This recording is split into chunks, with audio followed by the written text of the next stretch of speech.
Dans une montagne africaine, 1935. Prisonnier d'une tribu troglodyte, j'ai dû me battre contre le Barabara, le grand guerrier du village, pour que le professeur Key, Laura et moi-même puissions continuer notre route à la recherche des yeux de l'ange bleu. Mais apparemment, pour Pogo Pogo, le grand chef de la tribu, ça ne suffisait pas. Qu'est-ce que vous voulez encore, grand chef Pogo Pogo? Notre ami Monsieur Buxley a déjà assez souffert comme cela. Il a vaincu votre Barabara. Oui, bon, ça va, hein. Nous avons rempli notre part du marché. Mais je ne comprends pas, je pensais que vous vouliez acheter des reliques, regardez. Et la foule s'écarta pour découvrir un large étalage de babioles artisanales. Ce n'était pas un village, c'était un centre commercial pour touristes. C'est ce que l'agence nous avait dit que vous désireriez. L'agence? Ça va, Buxley? Vous avez pas trop mal? Tiens, vous vous occupez de mon état maintenant. Oh, c'est vous qui vouliez que je sois un peu plus gentille. Mais de quelle agence parlez-vous, grand chef Pogo Pogo? Mais l'agence Traveling Around the World, bien entendu, celle qui organise des voyages aventuriers. J'ai du mal à vous suivre. Vous n'êtes pas les clients britanniques? Nous n'avons jamais été clients de quoi que ce soit. Si, moi un jour j'ai acheté une baguette dans une boulangerie. Mais enfin, j'ai le contrat dans ma hutte, il stipule que nous devons kidnapper un groupe de 3 Anglais. Ils voulaient être enfermés pendant 2 jours dans notre village comme de vrais aventuriers et ensuite subir l'épreuve du Barabara, chose totalement désuète de nos jours dans nos coutumes. Nous ne faisons cela que pour le tourisme. D'ailleurs qu'on m'apporte mes vêtements tout de suite. Je ne supporte pas d'être à moitié nu à longueur de temps, mais bon, c'est le métier et le folklore traditionnel. Mais alors, tout ceci n'était qu'un cirque? Une attraction payée par des touristes anglais? Nous avions cru que c'était vous. Sympa le voyage, se faire briser la mâchoire par des indigènes. Mais alors, les vrais clients doivent encore nous attendre sur la montagne. Bolo. J'envoie mes hommes les chercher. Je suis désolé. Ce n'est pas bien grave. Non, c'est Buxley qui prend de toute façon. Vous ne voulez rien acheter comme souvenir? Non, ça ira. Mais pour la tribu des grands amis, vous savez, la tribu voisine qui, d'après vous, aurait eu en sa possession une des pierres précieuses que nous cherchons. Ah, c'est là que j'aurais dû savoir que vous n'étiez pas les touristes, vu la pertinence de vos questions. Non, là, je ne vous ai aucunement menti.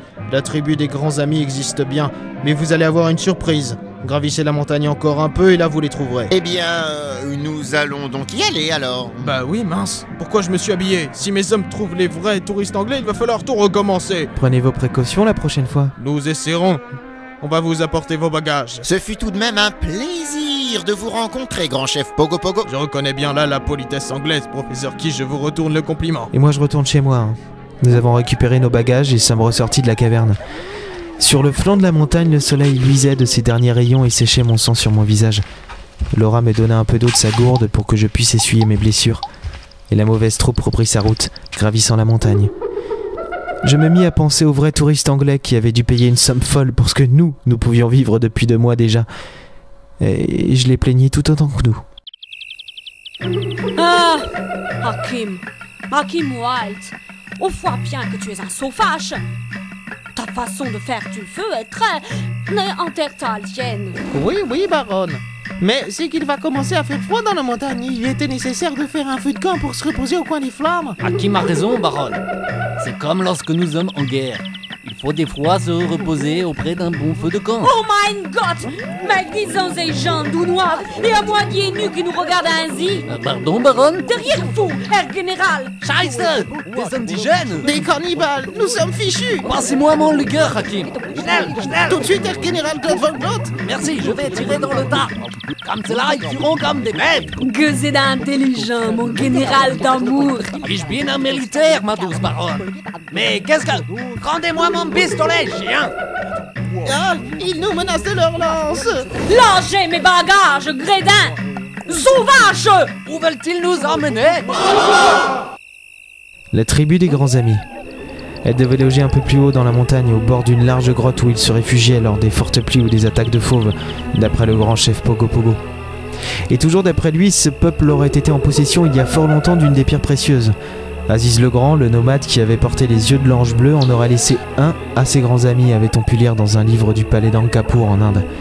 Et nous étions vraisemblablement sur la bonne piste. Le soleil commençait à s'évanouir sur la savane à mesure que nous progressions.